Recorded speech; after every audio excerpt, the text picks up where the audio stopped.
عزیزان گرامی، نہ جانے کس نے ہمیں سکھا دیا، ہم نے جو ہے یہ ہم پر لازم کر لیا کہ میت کو سرد خانے میں رکھ دیا جائے، میت کو 1 دن 2 دن سرد خانے کے اندر رکھ دیا جائے۔ عزیزان گرامی، مجھے لوگ بلاتے ہیں، بڑے بڑے ویلفیئر والے، بڑے بڑے جو ہے ادارے، آئیے ہمارے ادارے کا معائنہ کیجئے، ہمارے ادارے میں جو چیزیں ہیں وہ دیکھیے۔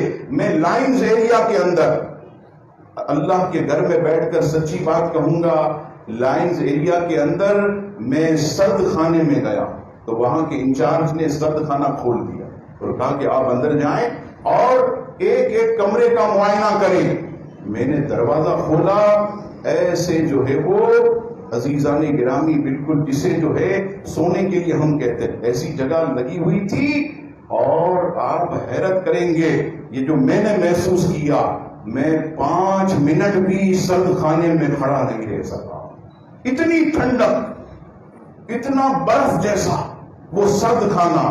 اب آپ ایمان سے بتائیے کہ جب میں 5 منٹ اس سرد خانے کی ٹھنڈک کو میں بالکل برداشت نہ کر سکا تو کیا میں یہ پسند کروں گا کہ میرا کوئی مرنے والا اسے سرد خانے میں ڈال کر تکلیف دی جائے؟ کبھی بھی نہیں۔ میری والدہ کا انتقال ہوا، اللہ گواہ ہے، مجھے علماء نے کہا کہ آپ نے ظہر میں جنازہ کیوں نہیں رکھا، فجر میں کیوں پڑھوا لیا، ہم بھی آ جاتے۔ میں نے کہا آپ کو اللہ تعالیٰ صحت دے، آپ کا مرتبہ بلند ہے، لیکن میں جو ہے اپنی ماں کے جسم کو سرد خانے میں ظہر کی نماز تک رکھ کر انہیں تکلیف نہیں دینا چاہتا۔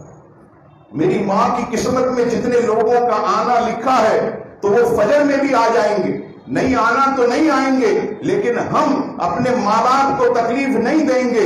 آپ اور ہم ذرا سوچیں کہ آج جو ہے ہم جو ہے اپنی میتوں کو کس قدر تکلیف دیتے ہیں، انہیں جو ہے کتنی دیر جو ہے ہم گرمی کے اندر رکھتے ہیں، انہیں جو ہے ہم کتنے گھنٹے جو ہے وہ سرد خانوں میں رکھتے ہیں۔ کوئی آدمی جو ہے عزیزان گرامی ذرا سوچے کھلے دل کے ساتھ کہ میت کو کتنی تکلیف ہوتی ہوگی۔ اور یہ یاد رکھیے گا کہ میت ہمیں کہتی ہے، ہمیں آواز نہیں آتی، یہ احادیث کے اندر ہے، فرمایا میت یہ چیخ رہی ہوتی ہے کہ خدا کے واسطے مجھے مٹی کے ساتھ ملا دو، مجھے اپنے ٹھکانے کے اوپر ڈال دو تاکہ میری مٹی ٹھنڈی ہو جائے۔ لیکن لواحقین کا کیا کریں کہ وہ لوگ اتنے گھنٹے، اتنے دن جو ہے عزیزان گرامی وہ لوگ جو ہے وہ اللہ اکبر سرد خانوں کے اندر رکھتے ہیں۔